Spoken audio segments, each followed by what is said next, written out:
bir münaqişəyə münasibətdə siyasi dəstək və sülh yaratma, sülhə məcbur etmə missiyası arasında tamamilə o fərqi görmək lazımdır. Biz özümüz müstəqilliyi elan edən ilk ildən Fələstin münaqişəsinin həllində beynəlxalq birliyin də dəstəklədiyi bir variantı dəstəkləmişiz. İki dövlətli həll variantı. Yəni, bu, heç də Avropa dövlətlərinin heç də hamısı dəstəkləmirlər. Amma biz bu, deməli, variantın, həll variantının yanında olmuşuq. BMT-də olan səsvermələrdə də, İslam Əməkdaşlıq Təşkilatında da, digər təşkilatlarda da həmişə bu mövqenin açıq tərəfdarı kimi çıxış eləmişik və sizin sadaladığınız o faktorlar ki var, maliyyə dəstəyindən tutmuş, diplomatik səviyyədə o dəstəyə qədər də bunu bugün də davam elətdirik. O ki qaldı, deməli, Qəzzada o sülhə məcbur etmə əməliyyatı, peace enforcement. Bu, o deməkdir ki, Azərbaycan əskəri, silahlı qüvvələr orada təşkil eləməlidir Həması. Bunu neçə dövlət eləmək arzusundadır da və bunu Azərbaycandan gözləmək və yaxud da ki, bunu Azərbaycan razılıq olmadan onun üzərinə qoymaq. Heç kəs getmir axı. Heç kəs getmir. Kim arzusu? Əlbəttə, burada özü getmir. Özləri heç kəs getmir. Bəli, kifayət qədər ciddi suallar var. Çünki Həmas özü orada məsələni başqa cür görür. Və o ki qaldı, sülhü təmin etmə, sülhü qoruma missiyası. Bizim ABŞ-la bu sayda çox gözəl təcrübəmiz var.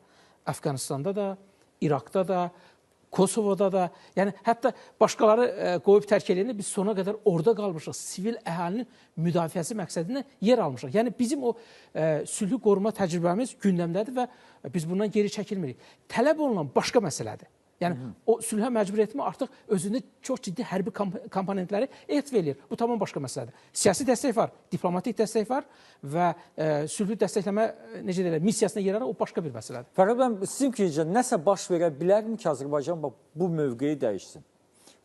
Azərbaycan prezidenti bildirdi ki, sual kitabçasını yollayıblar ABŞ-a, 20 sualdan çox. Əgər o suallara cavab olacaqsa, o cavab bizi qane edəcəksə. Qane edəcəksə, birincisi funksional olmalıdır, mandat olmalıdır. Burada artıq bu məsələ xırdalandı. Yəni ki, Azərbaycan əskəri gedib orada Həmasa tərk silah eləməlidir. Bu mümkün deyil.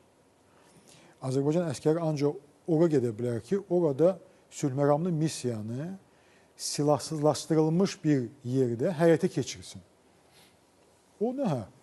Onu düşünmək olar, burada da qeyd edilir, təcrübə var. Azərbaycana hər iki tərəf etibar eləyir, ona da nəzər almaq lazımdır.